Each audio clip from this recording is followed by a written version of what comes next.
We are back, and there we have Brandon in Sam's chair. Yeah, it's comfortable. Yeah. It's warm. Well, That should be warm. Oh, Sam just like peed on the chair. I that's don't alpha. know. I don't know That's why I alpha. said We're talking about that. that's alpha. Marking his territory Yeah. before Brandon comes. What's up, Brandon? Welcome back to the United States. Thank you. Sometimes I go by Mr. Worldwide, TM trademark. You trademarked Mr. Worldwide? Yeah, you'd be surprised how, That's how rich you are. I think Wow. Pitbull might have the trademark in some countries. Yeah, I shouldn't say that. I don't want to get like sued by Pitbull. Yeah. He's Well, saying you're up to your politics. Oh my gosh. what's happening on the discourse? Well, I mean, in case you haven't been aware of it, we've been streaming pretty consistently. Not today, obviously, because I'm here. But yeah, I mean, everything's going on in the discourse. So if you are not signed up, if you're not subscribing or following or, I don't know, stalking, whatever the nomenclature is for following me online, definitely go over to the YouTube page, check it out, see what's up. We watched some really interesting conspiracy videos Yeah. about the Mandela effect recently, and hollow moon theory. So there's that. And then all your favorite politics news stuff as well. So, it has something for everybody.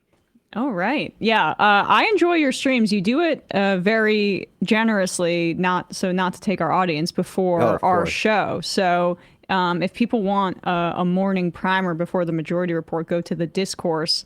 The E in the is You can a just 3. I see. So my SEO is terrible, but I added, just like Sam has his name on the Majority Report. If you just search for my name, Brandon Sutton, you can find the channel now on YouTube, and you can subscribe there, or you can look in the description of this video, and it should be there as well. It should be But a link. You can just All search right. for me.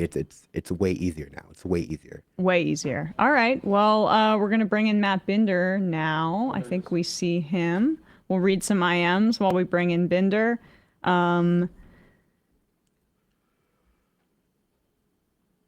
This is some good IMs here.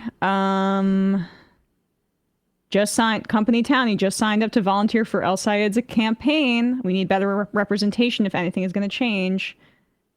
Love to see that. Love to see that. Oh,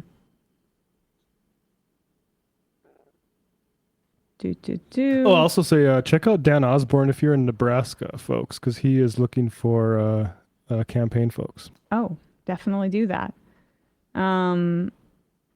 Nassau County spokesperson, this midterm will probably go down as one of the most defining elections of modern times. If progressives and anti-big money can't pull away with this momentum, then we may be in big trouble. I think that's true. Oh, we're in big trouble. Oh, yeah. But there's a chance to dig out. We have an opportunity, and we have Matt Binder. Hello, hello. And we can't hear you. We don't have your sound, Matt. Let me. If you Hello. there Can you hear me now? There you are. Yeah. There we go. All right, cool. I was just gonna say, look, we're all in the studio today. Yeah. It's so Hey, uniform. I Brandon, love how it. you doing over there?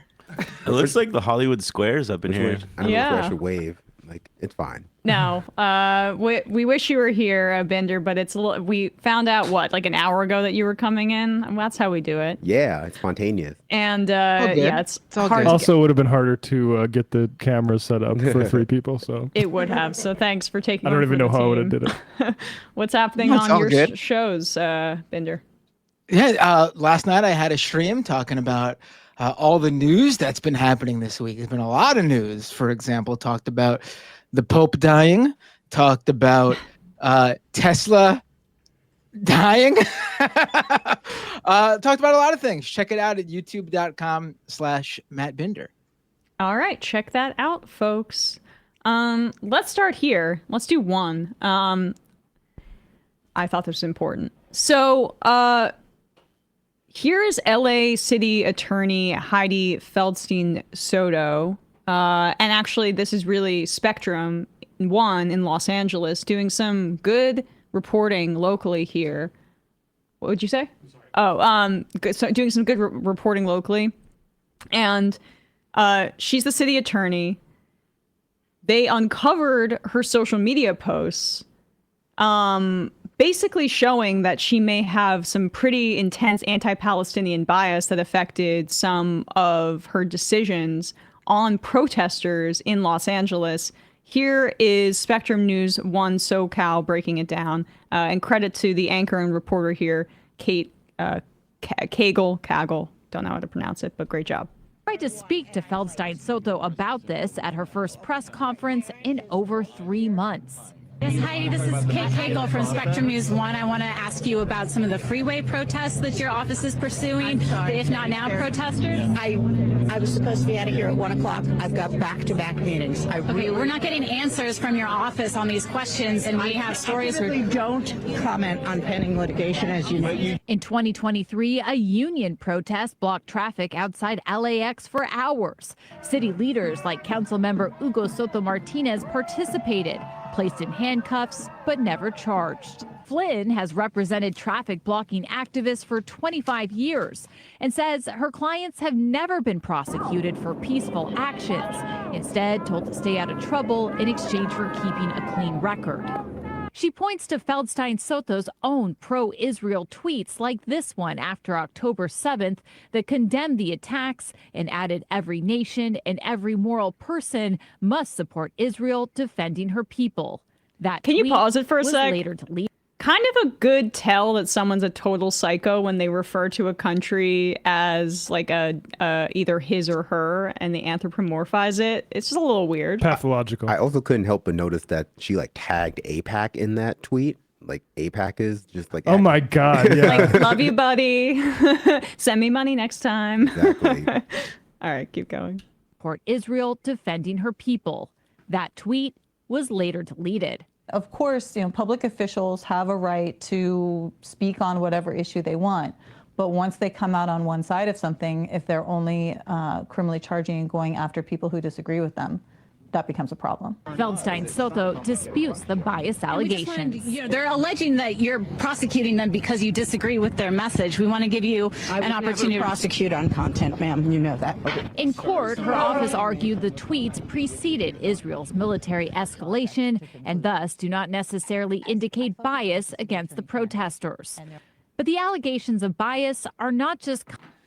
Everyone in this room knew exactly what was going to happen where if people listen to people like her saying stand with Israel right now, and it's exactly what did happen, and everyone was saying actually no, we need to look into whether these sort of conditions provoked this violence and look at going back even further and repairing that damage, which is to say war crimes and stealing land against international law. That stuff, if led to fester, will lash out like this. I'll let it play. No, I mean, it's a good to point out, like, how we were covering this. Matt and I remember this distinctly. I think this was another week that Sam was out, like, for October 7th, which was another just like, whoa, okay. Wish we had a little bit more support here. But when we were talking about this, like, this is one of the times for a few days after, I basically broke down about it because I said that we know what's about to come. We know the slaughter that's about to come.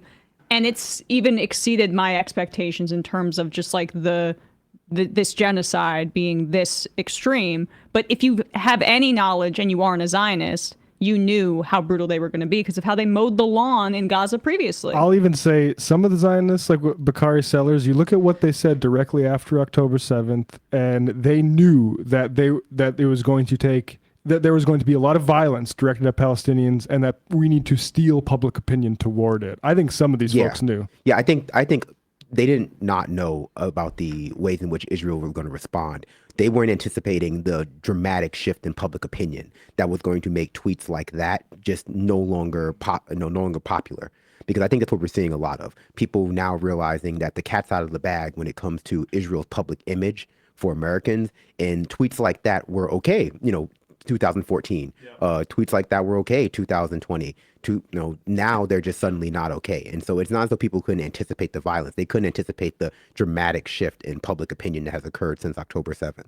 Right. It's also pretty crazy. It's also pretty crazy to have to delete your October 7th tweet. Mine are still up. I'll just say that. Yeah. Like, how deranged does your tweet have to be? Like, you could just been like, my prayers for the people affected or something like that. Very, very typical thing you would say when something happens like that.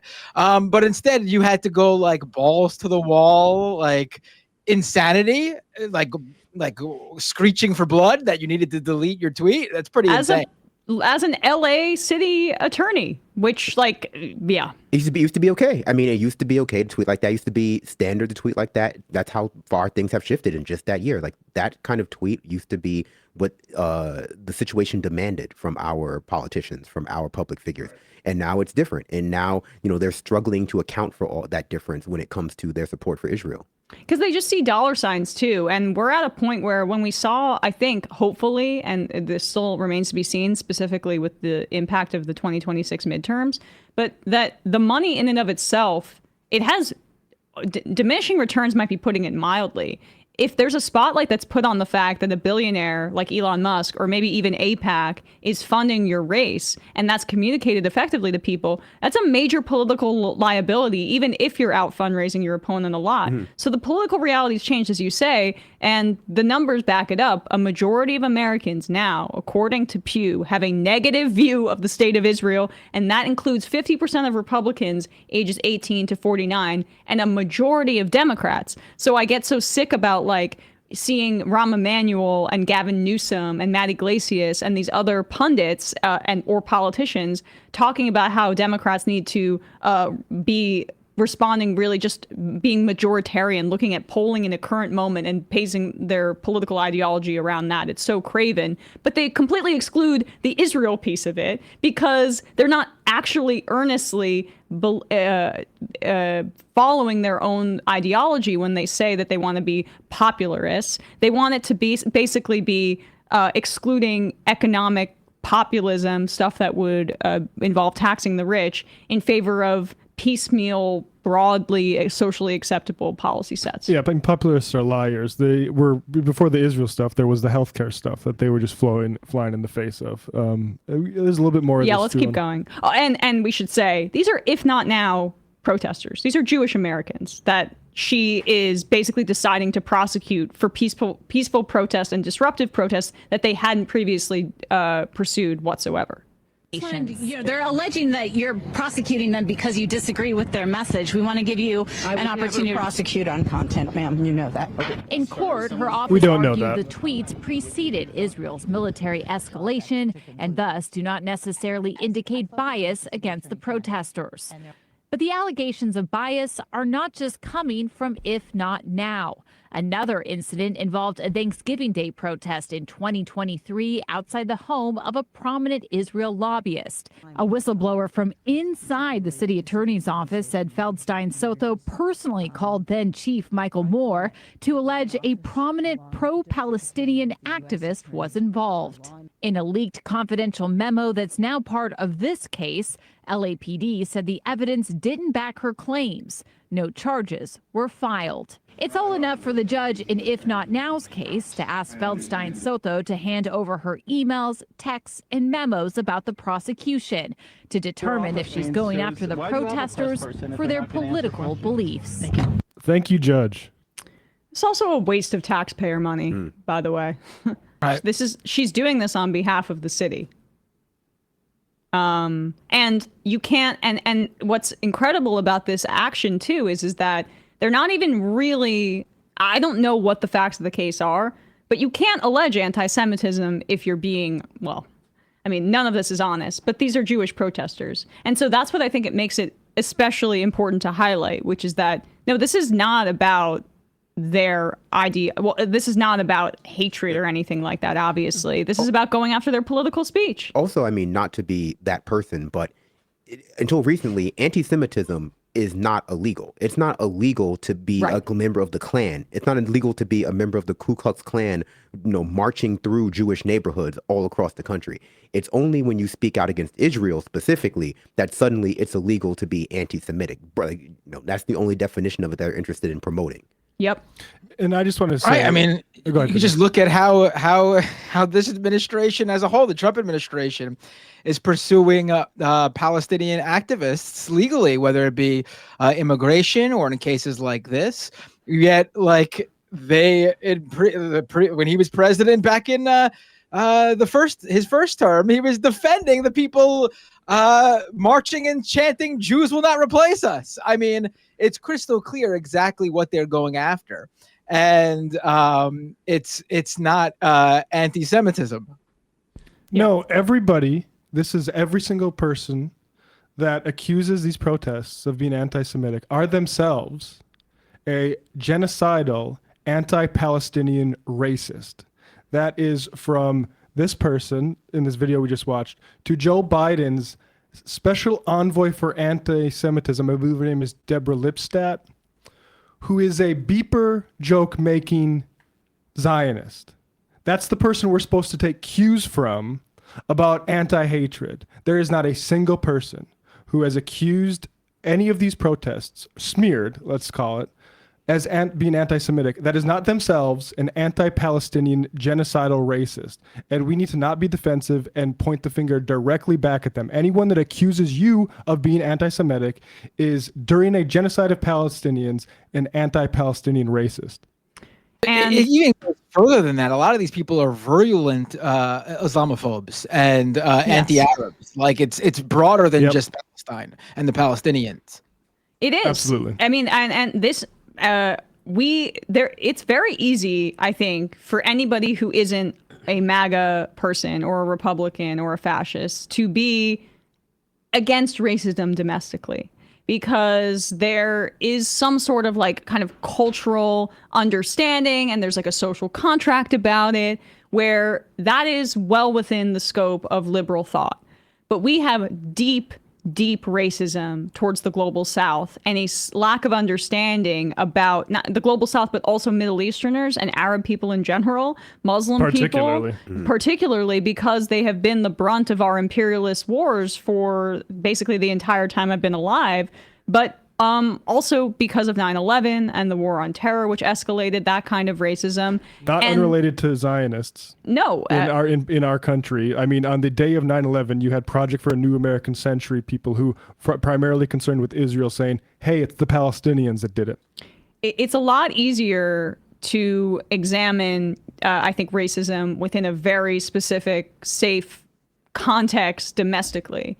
But there are a lot of folks who identify as liberal who are uncomfortable with their chauvinist, often classist views that mixing with their racism towards Muslim and Arab people, where we view ourselves as more cosmopolitan, as more advanced, as a civilization, as a shining city on a hill, and these Arab hordes and the way that they make their women dress, like that's the kind of thing that you would regularly hear from liberals who view themselves as broadly anti-racist.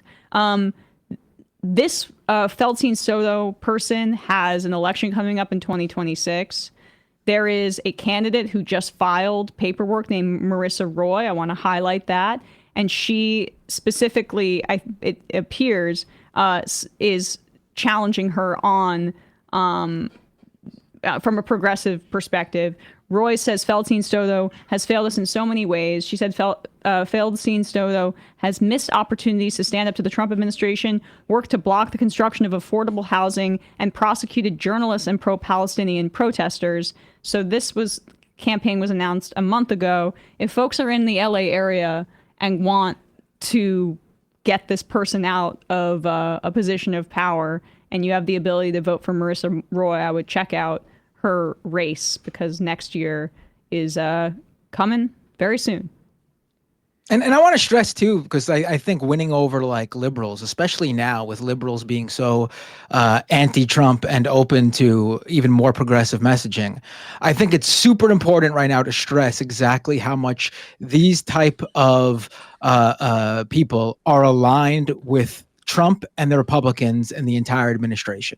I mean, the woman that Matt Leck just brought up before, Biden's like anti-Semitism or anti-hate person or whatever she is, she's out there giving interviews about how she supports Trump's immigration policies. Let's pull that up.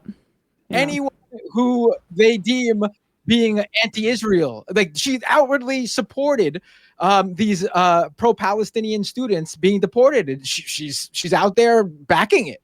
I mean, we need to be as clear as possible that these are the people that helped bring in Trump 2.0. Trump's second term is not possible with these people. it is crystal clear, especially with how we know how relevant the lack of young people coming out for Democrats in 2024 was. And a major reason for that was because of the administration's position on Israel and Palestine. Yeah. Liberal Zionists have enabled fascism, and fascism abroad comes back, or slaughter abroad, violence abroad, is turned internally, especially when people raise the alarm about it. We're still waiting, honestly, on confirmation, full confirmation before we report on it about what's happening at the University of Michigan. But there is deeply, deeply disturbing footage that came out yesterday of what appears to be cops busting down the door of a house near or on the campus of the University of Michigan that was engaged in pro-Palestine activism.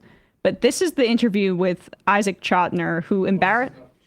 This is not the. This is the earlier one. She did this is the one that first got my attention with Forward, saying I'm coming down smack dab in the middle. I don't oppose many of the things that are being done. I just wish they would have been done more deftly with regards to the attacking the students with visas for coming out in defense of pro-Palestine. I'll find some quotes from the Chotiner now. I sent the link. And I think that's even the better quote from her. There's a more recent one, like you were saying, that's even worse.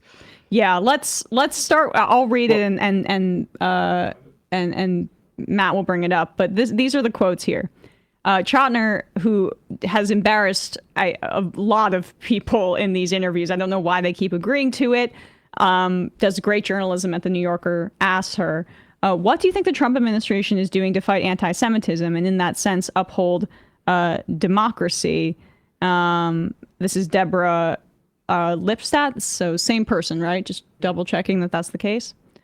It's calling universities to account. And if you look at the first demands it made of Columbia, what's striking about those things, like an end to encampments and masks, those were things that Columbia students have been asking for a very long time. So I was pleased by that because they were asking the university to live up to its own standards. I've been told by people who were close to the university presidents and administrators that many of them felt those were legitimate demands that should have been seen earlier. So I don't have any gripe with those. By the way, Columbia early on, a month after October 7th, banned Jewish Voices for Peace from their campus to say that they were fighting anti-Semitism. And then Chotiner says, you are a smart person. Do you seriously believe that the Trump administration cares about anti-Semitism? I'm a little confused here. Yeah, I don't know.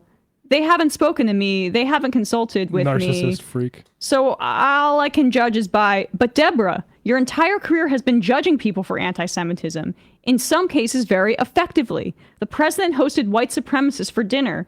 Elon Musk made what appeared to be a Nazi salute. Surely you can look into their souls here. I have called that out. Okay, but more broadly, can you make some sort of judgment? Yes, no, there certainly has been a disturbing tendency, whether it's whatever Elon Musk was doing with his arm. Well, whatever he was doing. Whatever, who knows? Yeah, who can say? Who can see? Who can believe their lying eyes? Or when he appeared on video at a campaign event for the far right in Germany. There are a lot of examples. They're disturbing and they're bothersome. This is cognitive dissonance at work. Yeah. Like, you're trying to, this is like the am I the baddies moment. Right. Yeah. She is. So, people should check out that full interview. It's really great. She made beeper jokes back, last fall. Despicable woman, and yet we're meant to seriously sit down and take lectures from people like this about our hatred and our hearts. There was another part. This is what I wanted to get to. Go to the El Salvador part and the Marco Rubio part. You said some nice things about Secretary of State Marco Rubio. What's your reading been of him? As a senator, he has a very strong record on fighting anti-Semitism. I know there are many people, including Democrats in Florida, who appreciated his stance. What's happening now is I think, I can't judge, but let me put it this way. I would hope that he would continue to maintain the strong stance he took when he was a senator.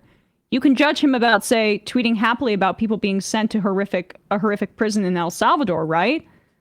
Look, there's no reason. Look, when you take someone off the street who's not supposed to be taken off the street and you deport them, you make a mistake. I come from a tradition and a personal belief that when you make a mistake, you say, I made a mistake, we're going to fix it. And that's disturbing. Chotiner, they may not care if they made a mistake. That's the issue. off the record and not for quotation. So she gives a comment off the record. Chotiner responds, is there a reason you don't want to say that on the record? Yeah, I don't, because I'm still, I don't want to give people a chance. There's some people I know, including good friends of mine, who suffer from what the Republicans would call, Trump derangement syndrome? Anything he does is bad. Look, he moved the embassy to Jerusalem, so I give him credit for that. I do give him credit for that. I'm not going to say just because it's the Trump administration, it's bad. So that's her refusing to criticize him basically disappearing people to El Salvador. And you see how that marries very neatly with the disappearances of pro-Palestine protesters who she would call anti-Semitic. You see how Biden's anti-Semitism person is way, way closer to the Trump administration than it is to anybody on the progressive left by many miles. And that is how liberal Zionists have enabled fascism right here in this interview. As a fifth column. I mean, the disappearances of undocumented and documented immigrants to El Salvador is not a discrete issue from the expulsions and the exiling of legal residents for their anti-Israeli genocide of Palestinian stance. It's all part of the Trump administration's effort to just lower the standard, lower the bar for what it takes to formally sanction people in the United States of America for political positions that they just don't like or just their identity. Yeah. And they're working on various vectors to do that, various legal justifications, various mechanisms. And with the anti-Israel protest stuff, they know it gets people and liberal Zionists and some liberals on their side because they are, their understanding of racism and their understanding of bigotry is so rooted in Democratic Party alignment. Like I align with the right institutions like AIPAC, like the ADL, like, the Democratic Party. I align with the right people like Hillary Clinton and Barack Obama, and anything outside of that is irrelevant to my understanding of what racism and bigotry and fascism is. And, that's a big weapon the Democratic Party has against the left and sometimes against the far right. But obviously the way in which they use it only empowers the far right to go further and further to erode our rights. The only difference between Ben Gvir and a woman like this is Ben Gvir has the, does us the justice of being honest about what he believes. When she goes off the record, it's because she is a liar. She knows that she can't actually put a public face on what she believes privately and needs to dress it up. It's disgusting because every liberal Zionist, Ben Gvir knows, starve them. Who gives a fuck? Liberal Zionists are here. The only function they serve is to lie to the people who are bankrolling this, which is all of us, that there's actually some sort of redeemable way to do Zionism. No, Zionism is about creating a majority of Jews in an area there is not one. That's why they can't be clear about where exactly their borders is, because sometimes they need to move them back, sometimes they need to move them forward, depending on how they can adjust the demographics. They are attacking a demographic of people, and that is provoking terrorism. They are not fighting terrorism. And until we are clear about this, we're not going to be able to oppose fascism in this country. We're just not. A.G. Nessel, we think it's a coincidence that this is happening. No, you cannot trust these people. You cannot trust anyone who says, I think Israel should exist as it does, which is, again, to say through conquest and war crimes, they're taking land. We support that. That is just someone that can't be part of this coalition. Well, I also think that, unlike Ben Gvir, some liberal Zionists and people like this understand that these, this extrajudicial or extraordinary rendition of college students makes people anti-Israel. They understand that that's why this could be done more deftly things comes in, where they understand these videos of, for example, Ramesa Öztürk being black bagged by plainclothes, ICE agents or whatever. It doesn't look good. It's not the kind of PR you need right now when people are already turning against Israel domestically, because it's very, very disturbing. And so their argument is not against the actual material policy. The argument is against the way it's being done. I wouldn't imagine some liberal Zionists would prefer the Biden administration's mechanism for doing stuff like this. The schools can just kick them out. The schools should expel them, and then they lose their student visas, and then they just don't get renewed, and then people just don't see it and hear about it, and so it's not that big of a deal. The way Trump is doing it, I think appeals very much to the Ben Gvir types, very much to Netanyahu types, very much to the militant far right. But, I even see like Republicans and, people who we would normally think of as being incredibly regressive in their politics going like, this is a step too far. And I think amongst some of the Democrats who do support Israel, they understand that it's making them further to the right than, someone like, I can't even think of a good example of like the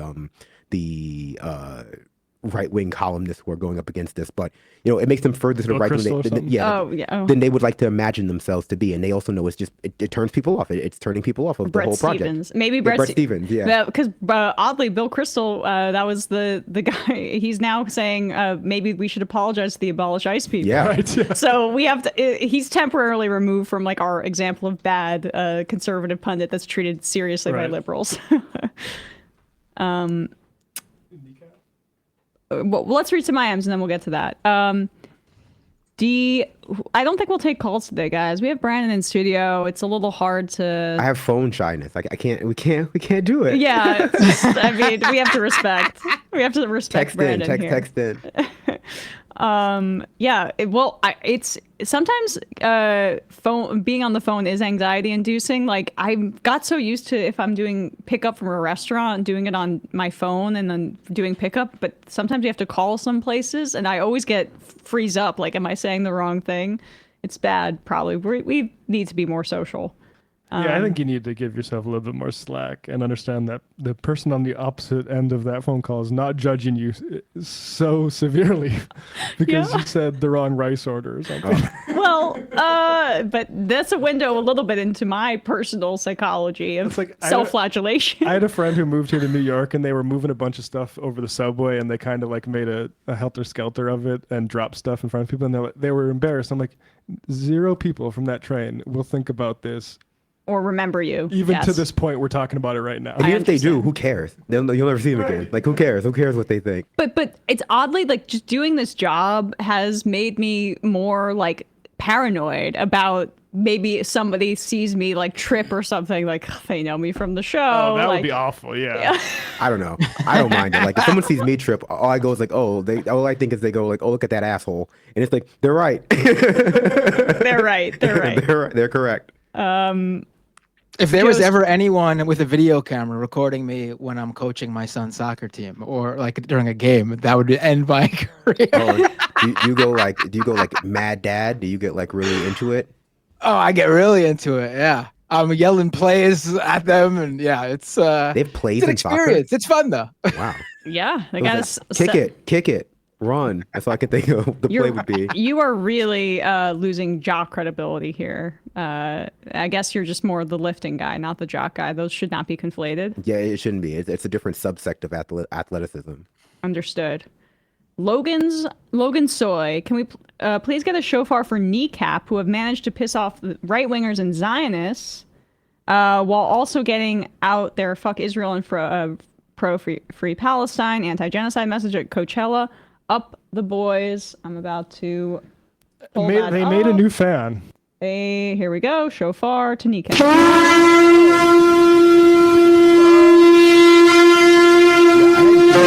I hadn't seen the movie, and I now I really want to see it. I don't know. There's a movie? Is it not the Kneecap movie? Yes, there's a movie, and it won a bunch of awards. Actually, I think at Sundance. Related to the band? Yeah, it's sort of like a docu-fiction they made about themselves or with a filmmaker. Sort of they participated in it. Oh, hell fictionalized. Yeah. Oh, now I want to see it. I've heard really good things about it. This is not like that the monkey one that came out about Robbie Williams. Yeah, who I still don't know who that is. I know who he is less after that movie. Yeah. Right, and they were like, he's notoriously not big in the United States, and the executives were wondering why it bombed. It's like, because of the first sentence, because everything, the stuff that everybody knows about Robbie Williams. But anyway, wait, go back to the Kneecap thing for 1 second. Yeah, did you see the insane Sharon Osbourne rant online about it? No. Like Sharon Osbourne, she said, why did these bands? First of all, she's advocating for their work visa to be revoked over this. And she's also criticized Green Day, and she's wondering, why do these bands feel like they should be political? It's not about music. It's not about politics at a festival. She's trying to make a distinction between, if it's your own show, you can be as political as you want. But at a festival, You cannot be political. No politics at a festival. Think about the corporate sponsors at the festival. Think about that. You saw Kalani got disinvited from Cornell. Yeah. This stuff all seems so like irrationally post hoc justifications because a lot of people just don't understand why they support Israel. They don't understand, or at least they're not able to articulate why they support it so strongly because they've just been indoctrinated since they were very young, either because they're Christian evangelicals, which I know Sharon Osbourne isn't, or they just grew up in that generation where they were told to uncritically support Israel by whatever powers that be in their country were taking money from AIPAC or the Israel lobby or the military industrial complex lobby. And so they can't explain in any real coherent way why they're against like this kind of stuff. But maybe she's just reflexively anti-Irish as a Brit herself. So Kneecap is an Irish band. Now this story has made its way to the couches of Fox and Friends. Here they are, very old men yelling at clouds, or at least the clutching pearl section. Yes, clutching their pearls so the old men watching on their couches can yell at clouds about Israel or about pro-Palestine demonstration. Thing is, look, if Green Day, if Kneecap, which is a band I've never even heard of, if they want to be for the Palestinian people, then they shouldn't be anti-Israel. They should be anti-Hamas. And to see on stage a large billboard that says F Israel. Unreal. It's unreal. No, this didn't happen in Nazi Germany in the 1930s. This was in 2025 in America. Beyond staggering. Well, and that's what I wanted to ask you was, how do we combat this with young people? I feel like we can see how it got here, which is the absolute. How do we combat it now? How do we? I would have loved to her finish that thought. We see how it got here. The absolute what? So that's tied for 5th place right there on the right, is it not? Right. Apparently, she's a music expert now. Oh, I see what you're saying. It's tied for 5th place. Wonders why there was.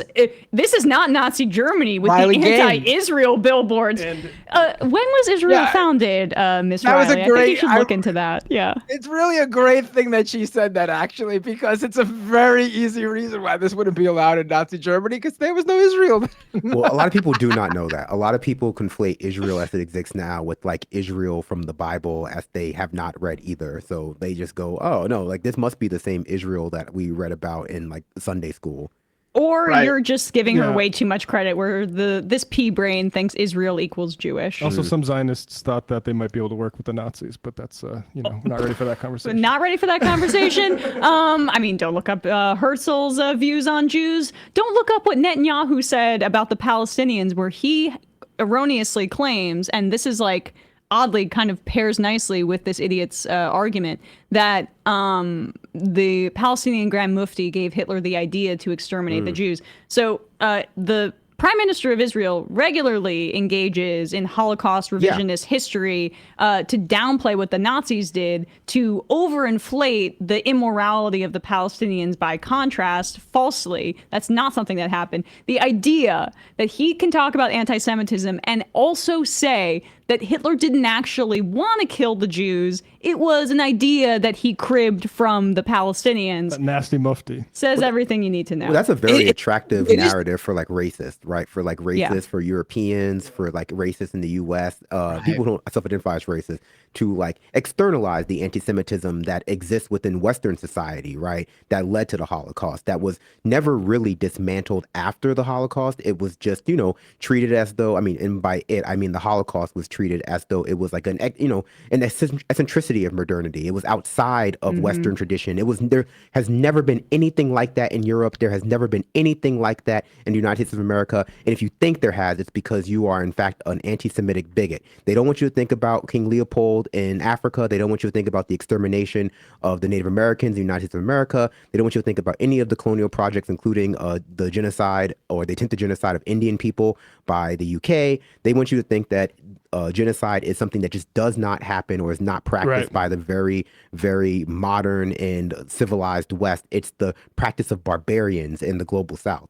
Because they view the genocides that you referred to as necessary to building the West and the construction of the West. Absolutely. And so when you only think about and you teach genocide as exclusively about the Holocaust in this country, which it's one of the worst genocides in the history of the world. It's a horrific and heavily industrialized, but it's also there to exclude all of the other ones that you just referred to, because it allows people to further dehumanize people in the global south today and not criticize capitalism or exploitation of people in the global south, because they are outside and the barbarity that is inflicted upon them by the West is outside of everybody's minds, basically, and cultural understanding of what slaughter looks like.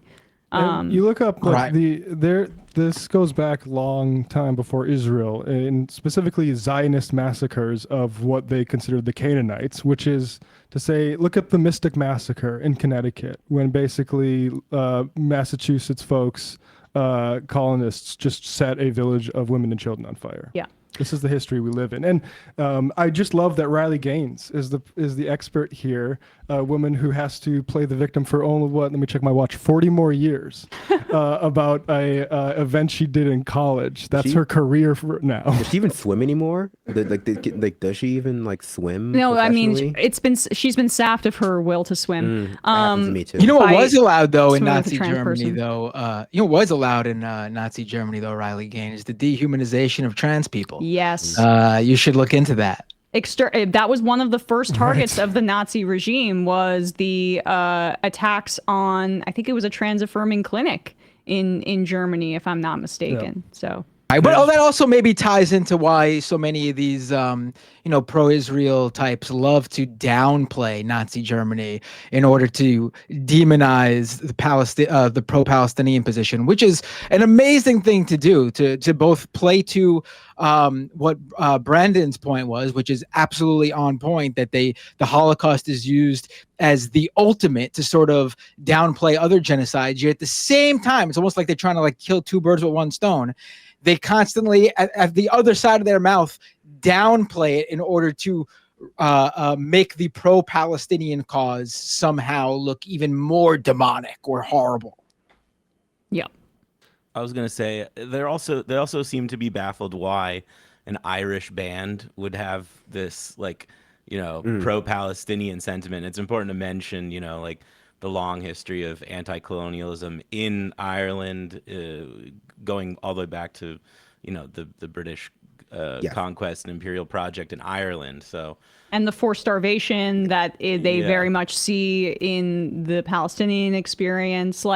This is it's a threat to connect also the Irish struggle with the Palestinian struggle, because I will just say this, anecdotal. I have somebody in my family who read that book Say Anything, which is about the IRA, and who was not sympathetic to the Palestinian cause, and called me up and was saying, I think I understand a little bit more about Palestinian resistance, because when you put it within a white context or within that context, it makes people who might not be examining their Islamophobia a little bit more primed to understand it. Well, is the person you're talking about an American-born Irish person? It's an American-born white person, not Irish. Okay. Well, I was going to say the disconnect for conservatives is with why Irish people from Ireland support the Palestinian cause so much is often also because American Irish people tend to be more conservative, and so that disconnect is they just don't understand where it comes from. Let's play the rest of the clip, and I want to get back to the Mandela point. Yeah. This didn't happen in Nazi Germany in the 1930s. This was in 2025 in America. Beyond staggering. Well, and that's what I wanted to ask you was, how do we combat this with young people? I feel like we can see how it got here, which is the absolute. How do we combat it now? How do we? What was she going to say there? Her.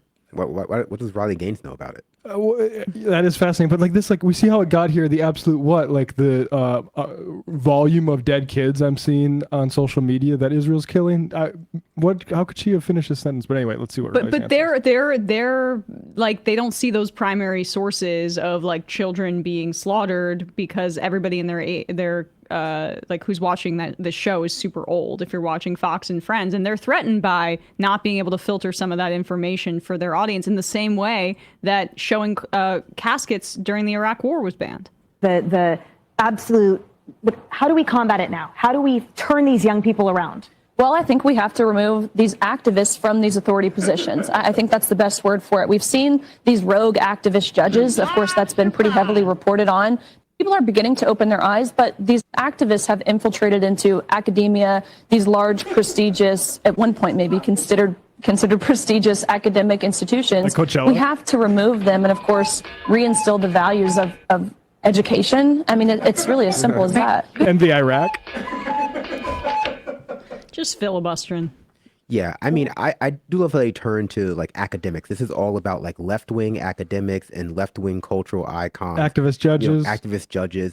Because it just mirrors what the right has always said about academia. It mirrors what the right has always had a problem with about sort of youth culture and just popular culture generally, which is it skews progressive. It skews towards the left. It skews, towards the far end of liberalism. And unlike Fox News and unlike, our government, there's no like inherent need for like conservative opinions to be exist to counterbalance it for one reason or another. 100%. Yeah, the thing you were saying about with liberals and not really understanding like and sort of this idea that you have to be sort of Gandhian style pacifist in order to have a just cause in the world. There's a complete the real Mandela effect is how nobody understands who Mandela actually was and what the ANC was and the type of struggle that they fought, which included things like the MK, Mkanto Wesezwe or something like that, like the threat of like sabotage and things like that. In A Long Walk to Freedom, Nelson Mandela's autobiography that everybody should read, there's a chapter very, very straightforwardly. He says, the repression that we were facing from the white supremacist South African government was so extreme that we went off of strictly nonviolent methods, and we considered things like terrorism, and unfortunately we realized that would have a negative impact on our cause. But things like sabotage, things like infiltrations, or things like violent resistance to an apartheid state are on the table. And that's just the world we live in. We don't have a Disney World where it's like 12 angry men and then one person just has the right ideas and all of a sudden the world decides, Palestinian has a right to its own fucking borders. Well, I mean, that's a great point. I think just to echo your point, there are two things at play here for me, which is the first is that Americans have had the very concept of critical empathy removed from like the education system, both structurally and like pedagogically, in the sense that like people cannot relate to other people. They cannot relate to the struggles of other people unless they superficially resemble them one way or another. And that is just enculturated in people as though it's something positive, like, I have to experience it myself for me to understand it, when it just makes you incredibly easy to scam. We see it in crypto. We see it with the MAGA voters. We see it all over the place. People just not fully being able to understand something is bad unless it happens to them or someone they know very directly. And the second is, the idea of peaceful protest has been, I think, weaponized against activists in an incredibly ahistorical way. Yeah. Because first of all, like, protesting itself can be considered like at least indexing violence. The idea of getting people into the streets, like millions of people, hundreds of thousands of people, a critical mass of people, is a demonstration of power, a demonstration of force. And most of the successful nonviolent political movements have at the very least indexed the possibility of violence in history. The end of slavery, abolitionist movement had the context of the Haitian Revolution. The civil rights movement had the context of a lot of discord around the country. It wasn't just Martin Luther King Jr. saying, we're going to protest peacefully. There were other activists who were saying, if that doesn't work, we're going to do things a lot less peacefully. And then on the other side of that, it allows people to pretend as though those in power are doing the wrong thing. They're being oppressive simply as the result of a lack of knowledge. Like, it's, we just have to get the right information to the right people, and then they'll just wake up to the problem as it exists. And so it prevents people from being able or having to come to the real conclusion that the people in power already know, they just don't care. They actively support it. Like, you can pretend, Joe Biden just doesn't know how bad it is. Kamala Harris doesn't know how bad it is. Donald Trump just doesn't know how bad it is. And you see that across a bunch of issues. It's like, yes, they do. They just don't care. Yeah, it's like when Joe Biden, they're trying to show, some Palestinian activists were like, hey, can you look at these pictures of dead kids? He's like, I saw those pictures and they were brand new. Mm-hmm. He doesn't care. Yeah, it's this, that's liberalism though, right? Where it's essentially this, mendacious naivete that I, as somebody that's like came starting my political journey in a more liberal area of thought. Like, that is basically what it is, which is that it's why there's so many lawyers that are liberals too, where they just think the merits of the argument win on their face, and that doing politics or the struggle that is involved in politics is inherently beneath us. It's why the Democrats are incapable of meeting this moment with Donald Trump and beating back his fascism, because they think like this is like negotiating a contract or a law, or some sort of merger, essentially, where it's like Chuck Schumer will meet the Republicans halfway and there will be some goodwill down the line in the future or whatever, as opposed to like, no, there are sometimes moments where violence and that kind of struggle is what is necessary. And you can read that in Mandela's work, but also the way that the Black Panthers and even Malcolm X have been erased in many ways from the history books in terms of what we teach people. And Martin Luther King's image is flattened and distorted. There's a reason that Ronald Reagan was the president when Martin Luther King Day became a federal holiday. And that is because that was a, I think, conscious effort by conservatives to paper over the struggle of the civil rights movement to create a mascot that would be not threatening for them, even though it completely abandoned the realities and the complexities of MLK's ideology, including and especially his war on poverty towards the end of his life and his anti-Vietnam War activism. So that is a part of like manufacturing consent, just to boil it down to what we've all read with Chomsky, is that effort to completely replace history with one that's less threatening to power, with a narrative that's less threatening to power. So, but also Riley Gaines makes some good points. Yeah. Isn't her husband about to be deported though? Because like her husband is a British citizen who was here like on a student visa, and last I heard, like he was on the chopping block because he couldn't get a green card because he wasn't vaccinated or something. Well, that's commitment to the bit, folks. That would be, yeah. We'll have to watch this space for that. Gold Rush John, Say Nothing was the book. The Hulu series based on it is worth watching as well. Say Anything is the movie where John Cusack, creeps up with a boombox over his head blasting Peter Gabriel. What did you say? I said Say Anything instead of Say Nothing, which was the book. But I mean, I called Ashton, the Saratoga guy, Ashton Genty, the other day, who is a running back who's going to be taken in the top 15 in the draft tonight. So there's just only so much. My favorite Revolutionary War hero, Isaac Bruce. Just watch out for more of these, because like I'm only 31 and my brain is not getting better from this point on. There will be a lot more of that to come.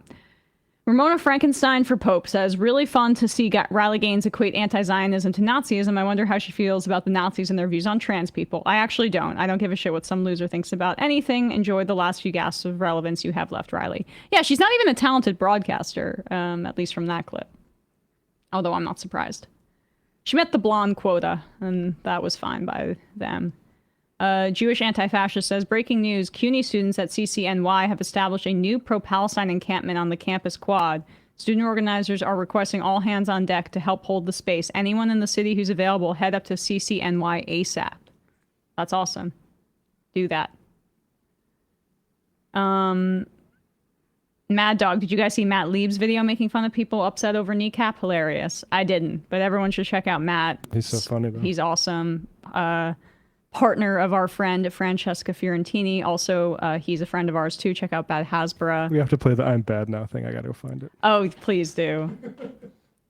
I mean, he called it. He did. Dave from Jamaica, Kneecap's pretty good. Gaelic interspersed with English lyrics. Cool. Yeah, I was trying to figure out, because I'm just out of the music scene. I don't read blogs anymore. I'm curious how people would describe their sort of background, or I mean the music. What is it like? Is that like, I don't know, you got Russ? I've seen them actually play a concert before. It seems kind of like grime, like rap, like UK rap grime mixed with like, I don't know, punk or something. Yeah, which I dig, because I like gigs and like that sort of stuff. Drum and bass is in there. Luke from Oregon says, I had a dude from Lockheed Martin reach out to help prototype a new product. Easiest no reply ever. Mia Pink, I was trying to give Deborah Lipstadt a bit of grace post-October 7th because she was born in 1947 and is of a certain age. She spent her life fighting academia, whose goal is to erase the Holocaust. It never happened. When I heard her make the beeper comment, the rage of anger I felt from my toes all the way up through my heart cannot be quantified. I felt duped. She exudes hatred. It's remarkable. She is a case study in how somebody can devote their life to something that I, on the surface, completely align with, and then actually be a similar kind of monster, frankly. Right.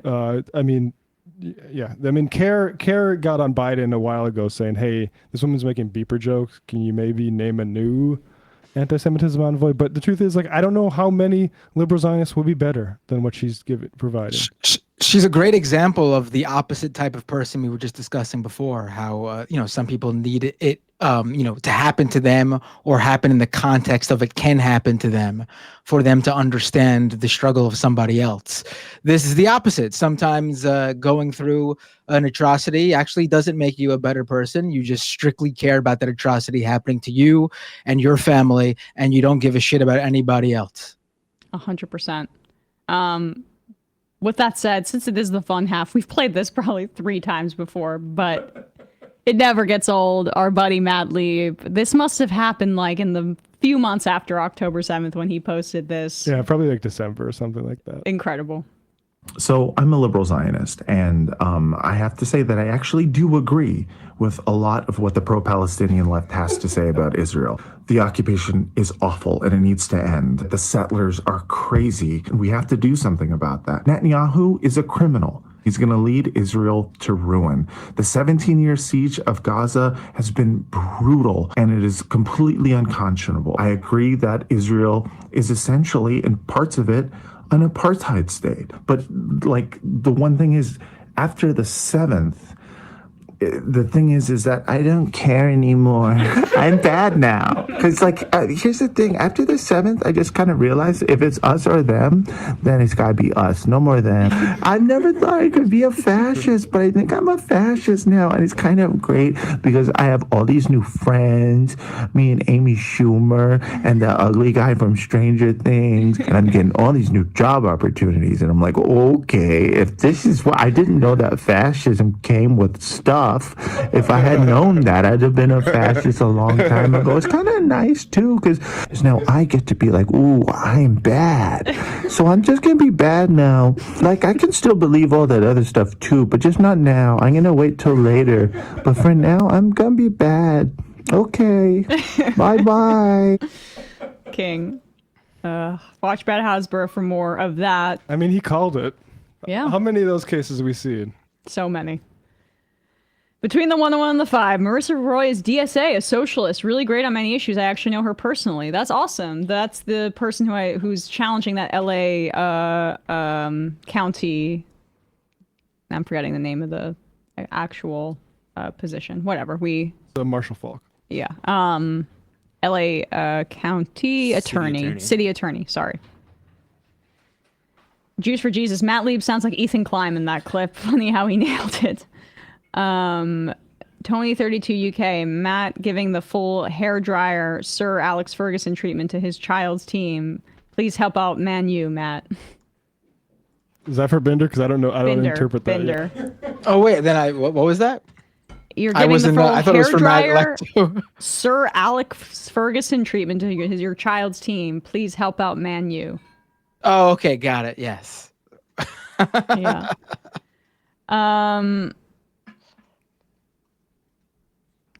Central as in a democracy says, Emma, a couple weeks ago you said Katie Porter is not that good at politics when commenting on her potential run for California governor. And then the next breath you said you'd prefer to see Kamala run. I prefer her to run for California governor and not president is what I meant, or what I said. Who is so good at politics she campaigned with Liz Cheney and gave into every brain dead establishment consultant's idea. Could you expand on this preference? Not a preference. In a world that I could make, snap my fingers of the candidates that are available, I would love for Katie Porter to be the California governor. I think she's shown some really poor political instincts in a variety of different instances, including in her Senate race, including in the half-baked embrace of Israel and Israel money.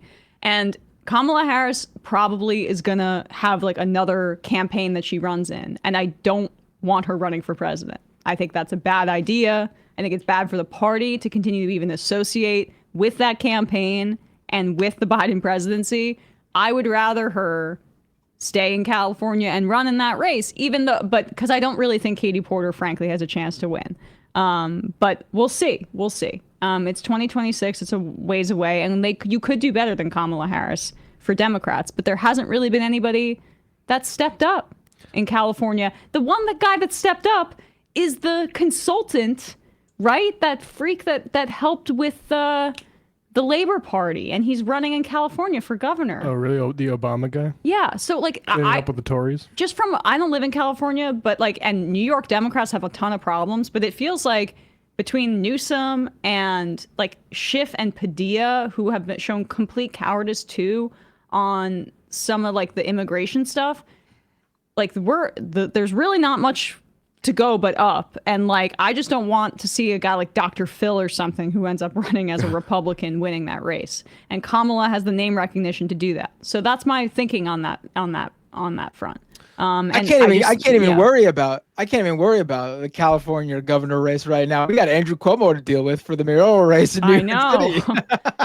But it's just about how I hope that her national political ambitions are done. Like that's my reading of that situation. Yeah, I would encourage her to leverage her law enforcement background and political campaigning abilities and run for dog catcher somewhere. I don't think she could make it out of a Democratic Party primary, even with the name recognition of being the vice president. She keeps polling at the top. That's my right. concern. That's right now. That's because she was the nominee in 2024. I don't think she could win if they actually had like a debate. She just doesn't have the sauce. Once she starts campaigning, people will remember. People remember exactly why things worked out the way they did. Yeah. I hope so. I mean, also there's a very good chance too that she learned zero lessons from all of this, because you could just look at that. Bender, I need to interrupt you. I'm sorry. She is going on the record saying she's looking into this abundance stuff and doing some other adjustments. Yeah. I have not looked into this abundance stuff. I refuse to learn about abundance. My point is, I don't know if you guys saw this podcast interview. I think Matt Leck, you saw, because I think I saw that you shared it with Elizabeth Warren. Yeah. We have this. I mean, Elizabeth Warren hasn't gotten over the talking points from 2024, then you better believe Kamala Harris is going to stick with them too, which will be a sure losing position next time around. Yeah. I would agree with that. That was a funny interview with Elizabeth Warren, and this is the thing is like I think maybe Sam and I have had some disagreements on this and not severe ones, but like I do think that the Biden age thing traveled more than we realize, and people thinking that was a cover up and an abdication of responsibility, and it hurt the Democrats' brand more than they realize. They have so many things going against them. They don't need to add extra ones. It's like it's such a web of problems that like every little bit counts. When it comes to why they don't do well. But with this one here, this clip is from a celebrity-oriented podcast called Talk Easy. Mm-hmm. And this is so it's not a political real person. They have celebs on and stuff like that. And going to tight. And this is the conversation that she has here. And it's interesting because it's like they're going to these because I think they're expecting easier interviews, but this is what normal people saw.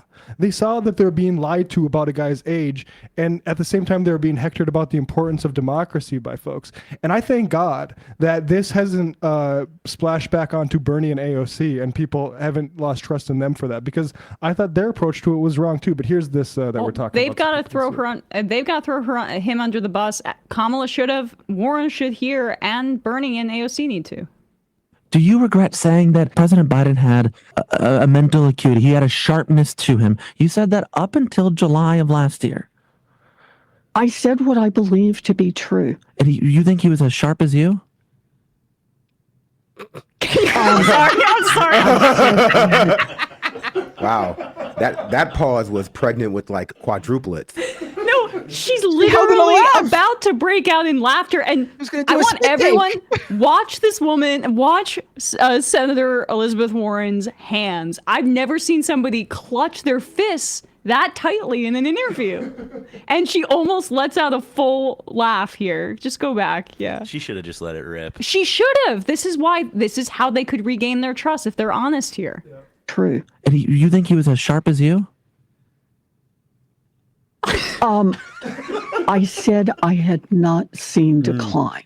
That's a very lawyer answer. At that point. You did not see any decline from 2024 Joe Biden to 2021 Joe Biden?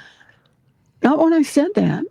You know, the thing is, No, the way that could be true is that people were noticing Joe Biden was in severe decline even before that. So like that's kind of a half truth I think she's trying to get away with there. But anyway. There was reporting that some Democrats were taken aback by his condition because he was so cloistered. But that underlines the issues with the party, which is that there wasn't due diligence on that front. So I believe that there were a lot of Democrats taken aback by his debate performance because they probably saw him at 11 a.m. or 1 p.m. And then it was horrible. But like, I still still doesn't matter. I still maintain that one of the biggest mistakes that his campaign made was not preparing people for that debate performance. They should have told people ahead of time he was going to be bad. They should have said he got kicked in the head by a horse. They should have sent him out there with like a Band-Aid around his forehead with like sorry. with like a little blood spatter, and then they could have distracted from that, because having the veil just ripped off for everybody at that moment was I think very jarring. You saw how Joy-Ann Reid responded. Right. It was like I believe people were definitely shocked. I think that people were kept away from him except for at discrete moments where you're like, oh, he's just having an off day or something like that. But the problem is they still ran interference for him as though they had a lot of contact with him. And I think I understand a lot of the mentality amongst like liberal commentators, more liberal aligned commentators, the Democratic Party, progressives who might feel, alienated by those status quo Democrats' positions, but still want to work with them on them. Where it's that like they understand that at least within our system, Democrats are the best, only real current thing standing between the Republican Party and having their entire process.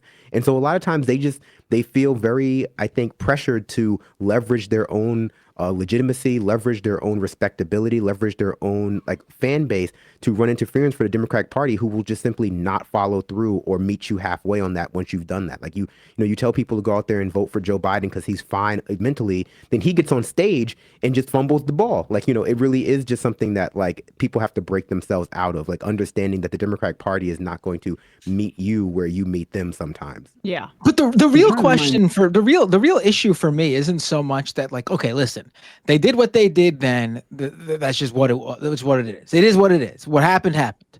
But like, still, like, after he dropped out, Kamala continuing to back up Biden and defend him and all that, and the actions that were taken, and then now fast forward to after Trump's already won and he's the president of the United States, and you have Elizabeth Warren still not being able to just throw Joe Biden under the bus. He has no power over you. Why are they continuing to act like he just had a bad moment and he was as sharp as a tack and nothing was wrong with him? Like, right. And it's not even like Obama, where the base, like it or not, still likes Barack Obama. He could probably win a primary if he was able to run for a third term. Unfortunately, Democratic voters are still very on board the Obama train, although he sounds much more out of touch these days than normally. But like, Biden is not well liked by anybody. I'll tell you, Obama would have thrown Biden under the bus. If the situation was the opposite, where if it was like, Obama was in Kamala Harris's position, he would have thrown Biden under the bus so fast, it would have given you whiplash.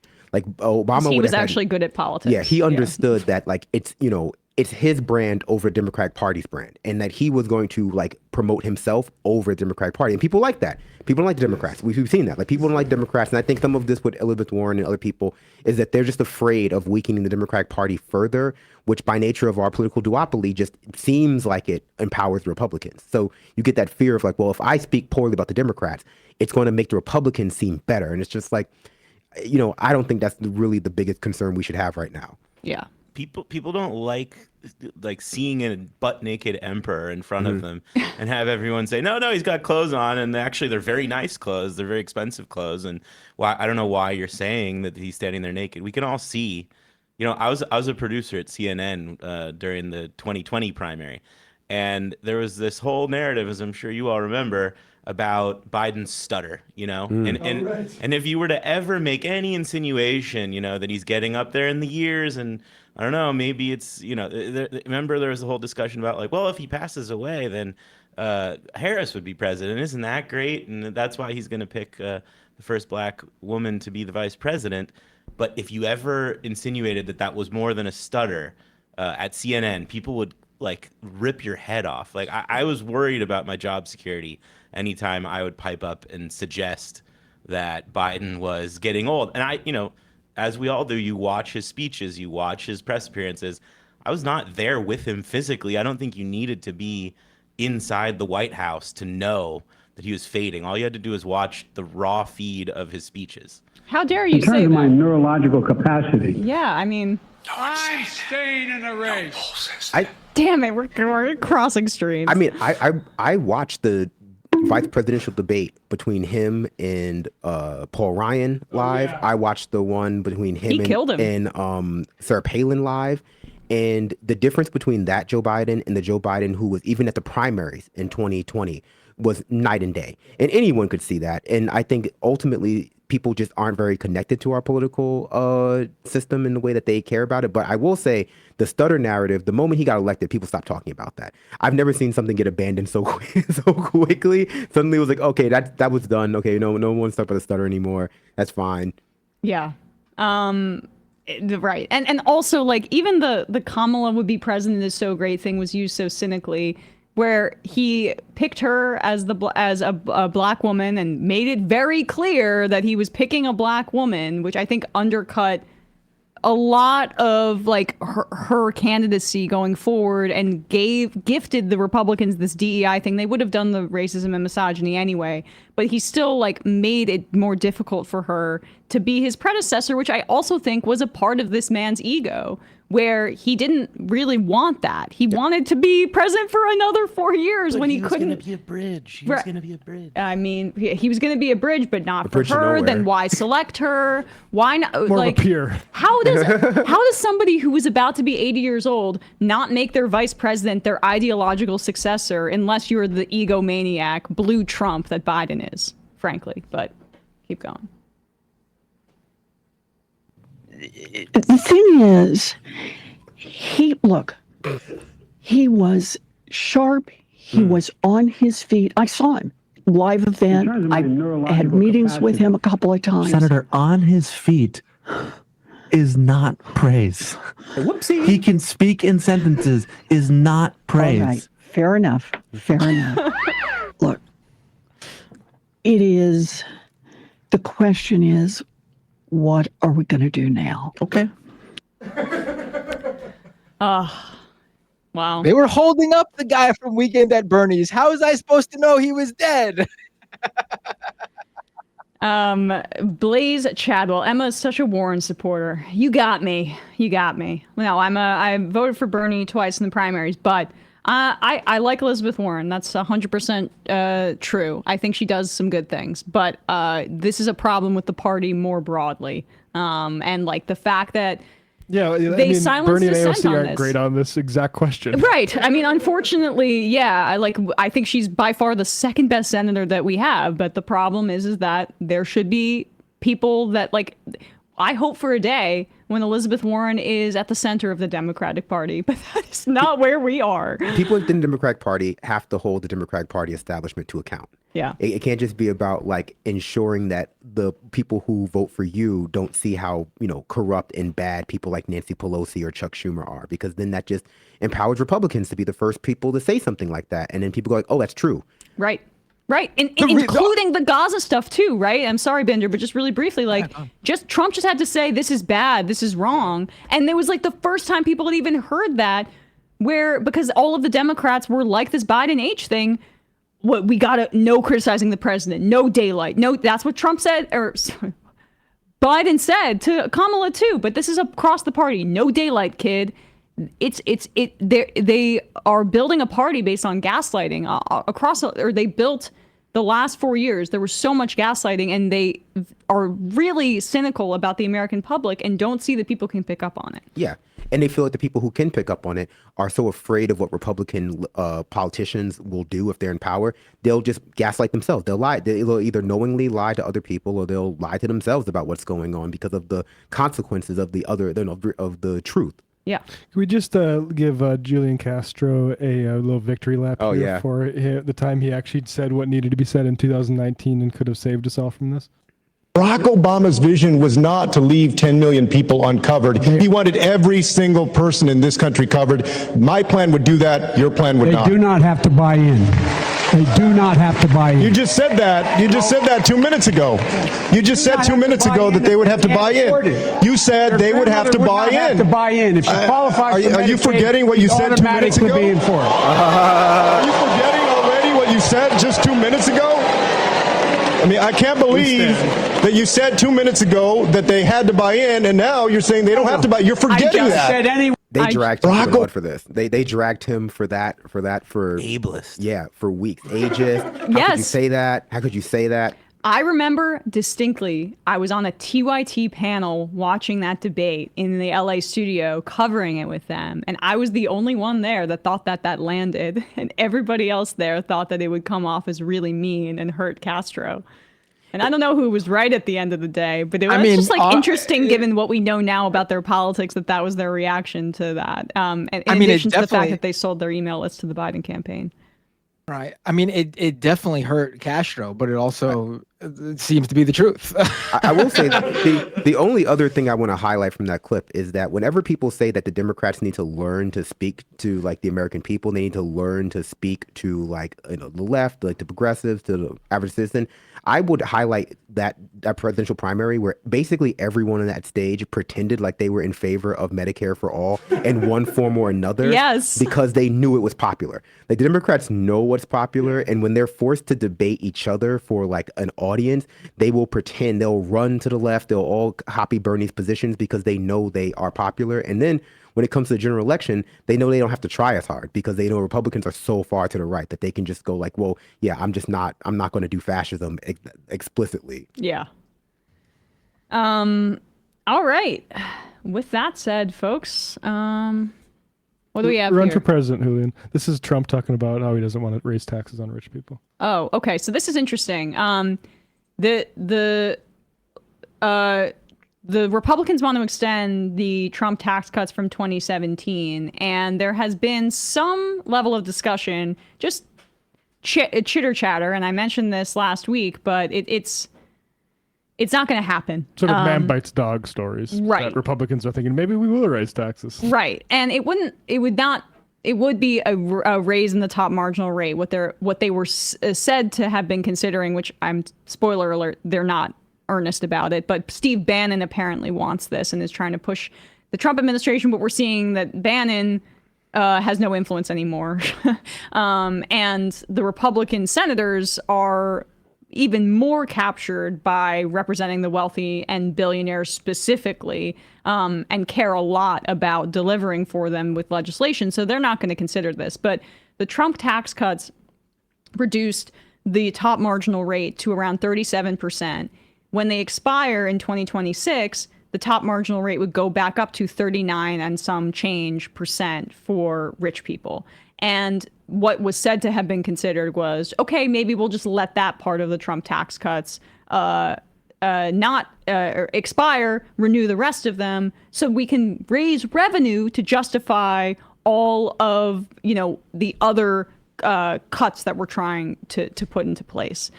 Because if we're doing broad-based tax cuts, that means less revenue for the federal government. We're supposed to pretend to care about the deficit, so we have to find that money somewhere. We're not finding it through Doge because, first of all, it's illegal for Elon Musk to be doing what he's doing.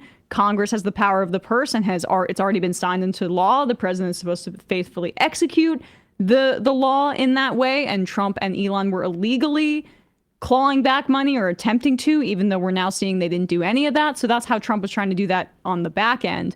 But But you can't. Like, this is a part of the legislative process, and they're between a rock and a hard place right now, especially because the Republicans won lower income people for the first time since the 1950s. They want to come up with some sort of populist veneer. But no, Trump's doing crypto scams, apparently giving billionaires heads up before the tariff stuff, including the Zuckerberg and Jamie Dimon, who sold off a bunch before the tariff announcement. And now here he is saying that he doesn't support or he wants to keep cutting taxes for the rich. And secondly, would you support a millionaire tax? I think it would be very disruptive because a lot of the millionaires would leave the country. You know, in the old days, they left states. They go from one state to the other. Now with transportation so quick and so easy, they leave countries. You'll lose a lot of money if you do that. That would, and other countries that have done it have lost a lot of people. They lose their wealthy people. That would be bad because the wealthy people pay the tax. Okay. That is, by the way, not true. Where would they go? Like to Dubai? Be my guest. Yeah. Where like a lot of countries in Europe, like, you know, countries that are comparable to the United States in terms of like infrastructure that you can access if you have incredible amounts of wealth, tend to have higher marginal tax rates on the wealthy. Like, where would they go besides like Dubai that would not tax them at a higher rate? Probably to like the Cayman Islands or something like that. Yeah. So good luck moving your. Also, we can control like how money moves through our borders. Also, we know that a lot of the rich people who claim to leave the country, just like when they claim to leave the States, are just lying. They still like live in the United States like most of the time. Or like, you know, when people were moving from DC to Florida during the pandemic or before the pandemic, they were called out a lot of times for like actually still residing in New York or California for the majority of the year. They were just doing so, you know, for political reasons or for like marketing reasons, but they were still living where they were living. Yeah. And Norway tried this 2 years ago. 2 or 3 years ago, they implemented a wealth tax of 1.1%, and there was some capital flight. But it did also still raise them revenue because some people stayed behind. And Norway is not the economic powerhouse that the United States is. Part of why this is a stupid argument by Donald Trump, and it's a self-serving one for the millionaires and billionaires that he represents, is that like what we're seeing with tariffs, you can't disentangle the global economy from the superpowers of the United States and China. And yeah, there may be some billionaires that go and hide their taxes overseas like they're already doing, like we've seen countless reports about the amount of money that's hiding in tax havens already. But we could crack down on that, one, to make that illegal, and two, it's not the same thing as a small country like Norway. The United States has so much business here that it would force some percentage of these billionaires and millionaires to have their money here domestically. So this is just a way to say like, hey, it's broken, but if we try to fix it, it would make it worse, so look away. Also, it depends on how they're making their money too. Like, I know a lot of millionaires and billionaires don't get like income, don't like get like normal income. But as long as you're an United States citizen, you are forced to pay income tax on your money, no matter where you live in the world. Like, it's not as though just moving out of the United States gets you out of paying income tax. And if you expand that to capital gains tax, which, you know, you could, they would still, regardless of where they lived, have to pay money to the United States government if they wanted to come back, if they ever wanted to visit. So like, it's not as though like just leaving the United States of America, trust me, I know, gets you out of paying, paying taxes. That's not how it works. Some countries it does work that way, but not the United States of America. So some of that is just like a red herring. And this is also sort of downstream of the propaganda about these people being job creators. But the truth is, we have been deferring to them. We deferred to them after the great financial crisis to get the economy back rolling, and it was a bad recovery until we started doing more interventionist things in the economy. That's what, under the Biden administration, it became one of the more dynamic, even though it was still massively unequal and impossible for normal working people to afford. It was still a dynamic economy moving a lot of things. And we can do that, and we can direct investment without deferring to people that just sit around trading all day. Because like you said about the things with the tech guys selling off a bunch of stock, with the tariff announcements, right? Like the article I read made the point that said even if this wasn't about insider information, these people have a different relationship to their investments than you do. They're looking at it every single day, trying to move money around. Most people don't have that luxury to be constantly like seeing, okay, is this Trump thing real? Is this thing not? But they do, and so that's why they installed him in power. All these Zuckerberg, all these freaks installed him in power, and now they get to move money around while you get wiped out. And they also, like the day traders, remember the whole Reddit stock, GameStop thing? Oh, yeah. Robinhood app. Yeah, like that was a little bit of a nascent kind of understanding of the fact that these hedge funds and these global financial institutions, they treat the increasingly as a casino for them too. And they get inside information ahead of retail and day traders and people on Reddit who, you know, it's not my hobby, but there are some people that are trying to make money that way. And you read like the Wall Street bets or even the stock market Reddit, honestly, this sounds like it's not very scientific, but these are where these discussions are being had by people who may not have leftist politics, but they see that like we are, this is rigged against us. These huge hedge funds, they're getting ahead of this. And like Elon Musk, it just happened yesterday or 2 days ago where the quarterly earnings report came out showing these dismal numbers for Tesla. And by the next morning, what do you know? Tesla stock was bought up by a bunch of people on the cheap.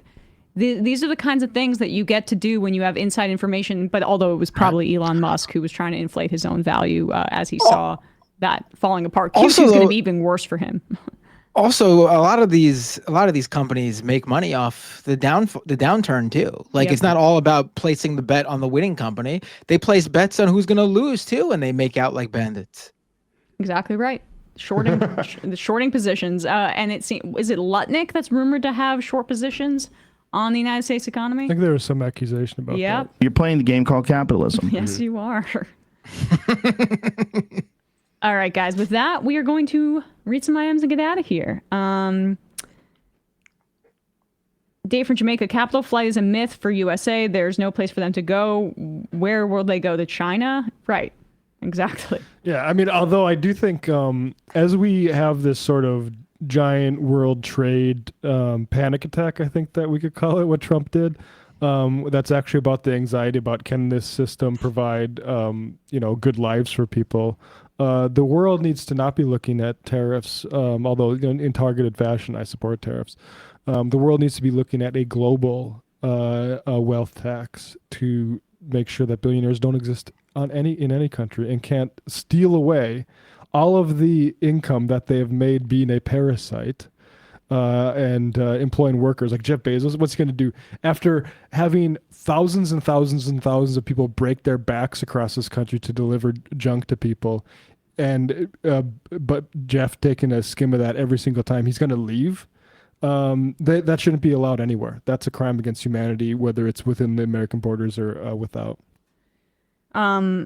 Mr. Melancholy, any of the MR crew seen Sinners yet? If so, did you catch it on 70mm IMAX? I tried to get tickets on Friday for the 70mm. It's a horror movie, isn't it? Yeah. But it's I don't care. I'll see that.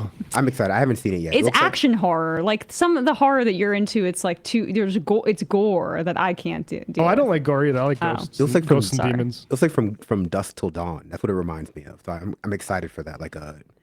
That's the Guillermo Benicio del Toro? Robert Rodriguez right. And Quentin Tarantino wrote it. Oh. It stars like George Clooney. Oh. Selma Hayek's in it, I'm pretty sure. Oh. That's what I remember. Yeah. It's a good movie. She's stunning. And funny in 30 Rock. Maybe that'll finally get you to watch 30 Rock. She's really good in 30 Rock. She's really good in 30 Rock, yes. Great guest stars. That's what it means to be a mighty man of Yes, valor. it does. But I have tickets to see Sinners in a regular theater tomorrow, which I got reluctantly, but I'm thinking I may kick the can to next week so I can see it in 70mm. Scary Carrie, by the way, that Fandango refunds, you can just Fandango, gotta say, great service where you can buy tickets and then you just get a credit if you can't make the theater and you can go see it at the, whatever. Free advertisement. Free advertising. You're playing a game called capitalism. I use that feature Fandango. a lot. Advertise on the majority report. Please. Or the discourse, whatever. I love movies. I see movies all the time. I mean, you don't get that like $2 fee back, but like if you can cancel going to see a movie if you don't have the last minute change. We'll anyway. have some fun. I'll see you out the trail. Rambling as usual. Okay. Thames Darwin. And the other thing not often said enough is in the late 1970s, the ANC and the Spear of the Nation launched a formal armed struggle against the South African government. And it was at least that, in addition to BDS, that brought apartheid to an end. Preach. AOC for Prez says the UK Supreme Court just ruled that the legal definition of men and women can only be based on biological sex. What are the implications do you think that will have outside of Turf Island, if any? I need to read more into it. This was one of the guests that we went out to for today, an expert on this, but we were unable to book them. So it seems like horrible news, but yeah. I did watch something about this on my stream the other day, and at best, it seems a very confused ruling. Like, it doesn't seem like it actually clarifies anything about like what is a woman, as Matt Walsh would say. It just seems like the biggest impact it's going to have is to empower bigots in individual organizations to, engage in policing of spaces and people's bodies. And then, if you wanted to redress that, you have to sue them. Right. Yeah, I would look at Stephen Novella if you're looking into the science. Obviously, like folks more into the trans stuff already know this stuff, but the thing where the trans people think that if we just go to biology that their side wins is very stupid, because it's actually not the case. Well, and they can't define it in the UK version, because unlike Matt Walsh, they couldn't get by with the adult female human definition, because that doesn't actually explain anything. Yeah. And once you try to actually assign characteristics to women, in reality, you find that you're starting to exclude women that you probably know. Like, once you start to think about like secondary sex characteristics, the ability to have children, the presence of female sex hormones or female sex organs, you immediately in the moment go like, oh no, I realize that this excludes X person or this excludes Y person who I would think is a woman. And so you just try to hope that you can get away with like the common sense definition. Like, oh, I know it when I see it. It was like, no, you don't. Yeah, no, you don't. All right, 5 more and then we'll get out of here. Nuclear power GPT, the politics of actual Irish people are light years better than the politics of Irish Americans. Yeah. Ireland, they legalized abortion through, I think, a referendum like a few years ago. Yeah, despite the, some of the Catholicism. What do you think about Catholicism? Yeah. Noel from San Francisco, and what are we going to do now is everything but introspection. I think that might have been a reference to the Matt Lee video.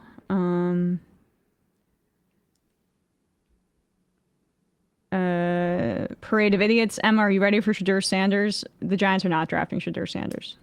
Not happening. Thank God. But good job wearing those cleats, buddy. I'm really trying to will that into existence. I don't like it. I'm a Cam Ward stan, but we lost out on him. I thought that was like a new nickname for Bernie. I know. I was just like, oh man. It's Deion Sanders' kid. Oh yeah, I didn't know that actually. Is like a Twitter world loves him as a quarterback, but the NFL world is not as high on him. And I don't really think he has an elite skill set. Like, he's fine, but I would not take him in the first round. Deion Sanders is the coolest professional athlete in the history of sports. Arguably the greatest football player of all time. Wow. I think there's a case to be made. Tom Cotton, although I will still say Lawrence Taylor. Tom Cotton's beard. The New York Times Daily can be hit or miss, but they interviewed a woman who was on Shark Tank and had a successful baby accessory company, and how now with the tariffs she's looking to start selling her products in different countries since it's too expensive to import to America. Trumpists are so dumb. I mean, this is very similar to how Brexit played out in the UK, which is not to say like the EU was a pro-worker sort of body, and there's a lot of criticisms of sort of how it entrenches neoliberalism, but the idea that withdrawing from that without a actual plan towards state industrial policy and creation of jobs, what you end up doing is just basically, I think the Prospect had a piece in this, advantaging monopolies that can play the game with all the barriers, and any small businesses are going to get absolutely washed. Yeah. Antifa Lockhart. Now I'm like, Emma underselling a mobile QB again. ESPN never ended. Shadur Sanders is not a mobile quarterback. He's not. Cam Ward is a better athlete. Jalen Milroe is a better athlete. He's more of a pocket passer. That's an inaccurate read of that's a real thing. His skill set. Now, the people that want to deny that that's a real thing, you're doing a disservice for everyone. And also, that is not even an accurate read on my perspective on mobile quarterbacks as a huge fan of mobile quarterbacks. So double pox on your houses. Double toilet trouble. Yeah. How dare you misrepresent my opinions on mobile quarterbacks here on the Majority Report. And the two more. Number 13, Zoran is meeting with Al Sharpton today, which could be incredibly helpful to his campaign. Yeah. Really? Wow. Older black people love Al Sharpton. I'm surprised that Al is, even engaging in that. Did you see the New York Post accusing Zoran of using AI to speak Spanish in that ad? Oh no, but it's a great ad, and it's obviously not AI. No, he's just like really smart. It's the sort of thing where like it's a stupid story because it's like he's going to just do it at a debate and prove you wrong. Right. You can also just learn Spanish. Like you can just like it's not what? Like you can just learn Spanish. Hola. Yeah, if you're woke. Me llamo Brandon. Gracias. And the final I am of the day. Kowalski from Nebraska. For the capital class, it's a win-win situation between the Republicans and the Democrats because they can just support the Republicans, and if they win, they get what they want. And if the Democrats win without their support, the Democrats uphold the rule of law, which inevitably means the capital class will win anyway. Appreciate you all. Vladimir. You do it, it's going to be a bad day. That's what Democrats say at Capitol. I love it because it was also a late night call for him, so the dentures are a little bit loose. Anyway, Binder, Brandon in studio. It's so good to see you. It is. And Russ and Matt, thank you guys so much. We will see you tomorrow. Gracias. De nada.